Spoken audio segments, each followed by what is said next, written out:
I figure if I'm going to hell, I'm going to enjoy myself. And I'm going to go down that path. It was leading me into occultism.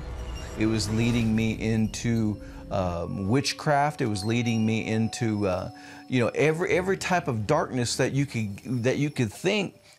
There was a time when Christopher Gregory wanted to live his life for God.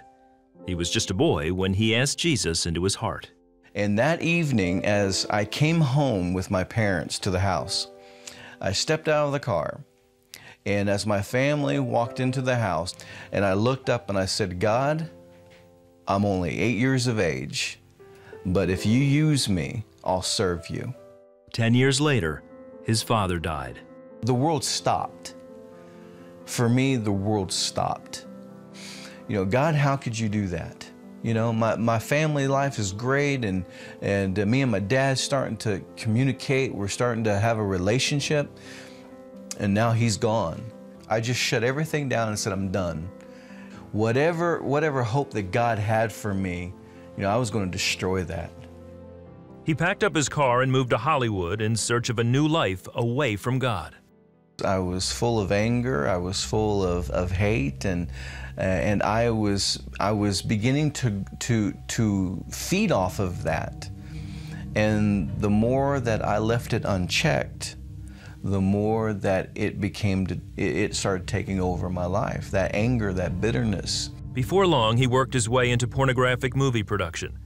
He created a new form of porn movie blending demonic horror and explicit sex. So that I could take that and actually put it into my films to lift me up, and in the process destroy me, and also destroy others who are watching this stuff, who are getting caught into this. He produced content for Larry Flynt and Hustler Video, among others. All the while, Christopher did his best to ignore the voice of God and the calling he once had. I'm fighting what I know in my heart is right, but Satan is saying, don't listen to that. I've got something better. You want women? I'll give you women. If you want money, I'll give you money. But that's just the tip of it. I'll give you fame. I thought that the money and now the notoriety of what I was becoming in the industry would satisfy the void in my life, the hurt and the anger, but it didn't. I can't sleep.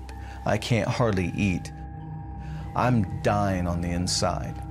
And I'm hearing demonic voices talking about me. I go onto a movie set that I help create. I hire people and they build these, we shoot in a mansion.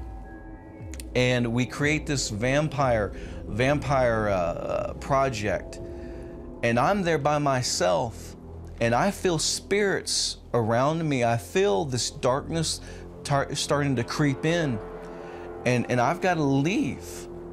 I was scared to be alone. I would have one-night stands, not for sex per se, because I didn't want to be alone. His nights resembled the horror movies he made in the day. One night he had a vivid dream that he was in hell with demonic figures towering over him. He knew his life was drawing to an end. Christopher called out to God. Everything that I have embedded into my life begins to surface. The hate, the bitterness, the anger, the resentment, the betrayal, the loneliness, the feeling of, God, why? And the Lord spoke to me and he said, because I love you. I care for you. I don't want you to die lost. And I just said, if you can still take me, forgive me. That moment, it just seemed like darkness left.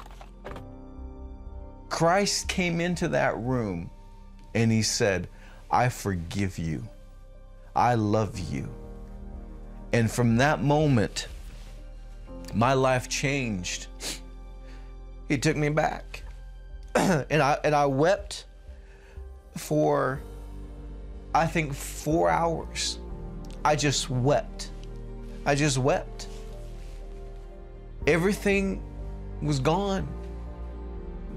My pain, everything. I go back to that 8-year-old boy and said, from this day, if you can use me, use me.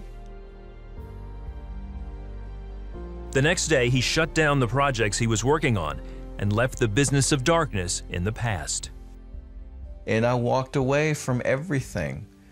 People thought I was crazy, but you know, I can't go wrong serving God. And I didn't want, my heart, I had a heart change. Christopher is now an evangelist and missionary. His message is all about God's love and grace, even for those who have walked away. He doesn't hate you.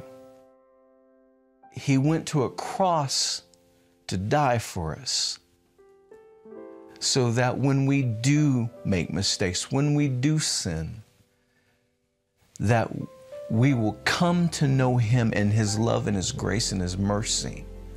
I want people to see that there's hope, that there's grace, that there's mercy.